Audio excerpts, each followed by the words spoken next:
Okay, True-Moto-Resto back here with a 1984 CBX750. This, I think, is a Japanese import. These were never sold in Canada or the USA. I think they were a little more popular in Europe, Australia, New Zealand, and Japan, I guess. But they're pretty rare to find, as I said, in Canada and in the US. And this one, in reasonable shape, I guess. I give it, I don't know, 5, 6 out of 10 from a condition perspective at the moment. It's going to need quite a bit of work, which I'll be doing. I'm trying to record as much of it as I can as I remember to do it over the course of the coming winter. I just thought I'd give a quick run around on it as to what's going on. So this, there's a few interesting things with this bike. It's basically the same engine. It's an inline 4 750, same engine as in the 750 Nighthawk. And the most common problem that I'm aware of with these engines is they have an ongoing issue with the sprag clutch, the starter clutch. This bike's no exception. It does not start. The starter will spin and the starter clutch doesn't engage. So that's the main thing that has to be done with the engine in this. And unfortunately, I think a lot of Honda 4s, you can take off a side panel in this area and the starter clutch is in there, and you can, you know, take off a chain in the clutch and replace it, and it's not too big of a job. Unfortunately with this, the starter clutch is buried below the transmission. When I say below, it's actually above when you look at it here, I believe. But you have to split the cases, pull the transmission out to get to the starter clutch. So the engine will be coming out of this one. The frame will get repainted. So that's going to be a fairly big job. You can probably hear it. If I hit the starter, you'll just hear the starter clutch spin, or hear the starter spin. But the clutch doesn't engage, so the bike doesn't start. What else is going on with this? I have here a new seat cover. This came from, I got it on eBay, it came out of the UK. This seat it's split right here, and this whole area of the seat is kind of hard and crusty. It's kind of disgusting. I don't even want to know how a seat gets hard and crusty in that area. And then for the rest of it, it's kind of cosmetics more than anything. I mean, the engine work I talked about, the seat is really just a cosmetic issue.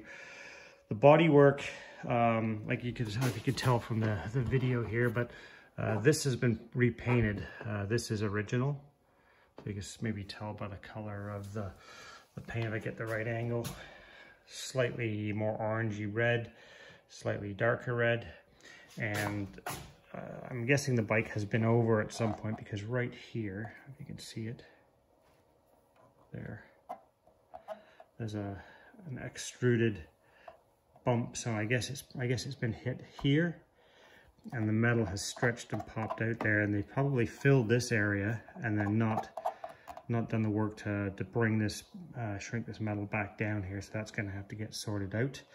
And then I can also see there's a few very, very light sanding marks in the top of the tank here, where, you know, somebody didn't do very good prep work. The clear that was put over top, I mean, it's normal to be over top of the decals, but I think what they did was they painted to this line here. These are the original decals, and then they clear coated again over everything. And there's a huge crack here in the clear coat. It's just, the whole thing is just separating. Upper fairing, same deal. It's been repainted as well. Windshield, somebody repainted. I don't know why people paint windshields, but I have a new windshield for it. So yeah, just general bodywork. I have a new decal kit for it. It has new tires, new brakes, new fork seals that was already done. When we're talking about painting the frame, you can see there's little bits of like rust and that kind of stuff here. Nothing major, so it just needs to be cleaned up and repainted. Same with the pipes, the header pipes and the collector and all that kind of stuff will get repainted. Interesting thing about this bike as well is up in here there is an oil cooler. You can see it up in here if I get a shot of it, right up in there. And the oil actually travels through the frame. You can see here, these are the oil lines One's a supply line, I guess, and one is a return line. And they actually attach to the frame, and the oil travels through the frame. I haven't done the work yet to figure out how it actually gets from there into the engine, but that'll be part of what I'll discover when I tear it apart. But the oil gets pumped from the engine area up through the frame, through those lines up into the oil cooler, and then back down. The other thing that I have to do on this bike as well is the insides, the internals of the tank are kind of, they're not like really badly rusted, but it's there is a scale in there. You probably can't see. It's very light.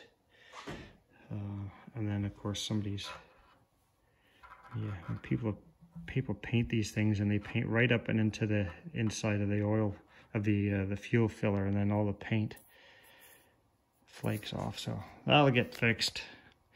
I don't know why people insist on painting inside there. Makes no sense to me whatsoever. But anyway, all stuff to be sorted out. And then I got to do some investigation on what these things are. I might have had a rack on it.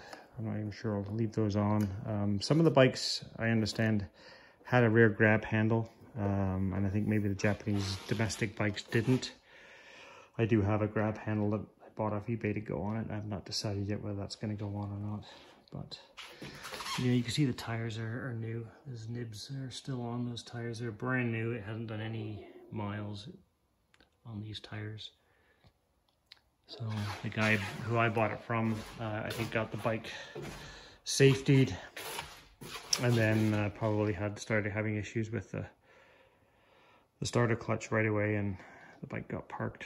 So, and now here it is. The other thing I would like to find is these trim pieces on the edge of the fairing. I've got a few gouges in them. Bike's probably been dropped a couple of times, I guess, and these are almost impossible to find. And then the other thing I haven't been able to find is there are some dummy aluminum trumpets that look like velocity stacks that go over top of these boots or intakes from the airbox.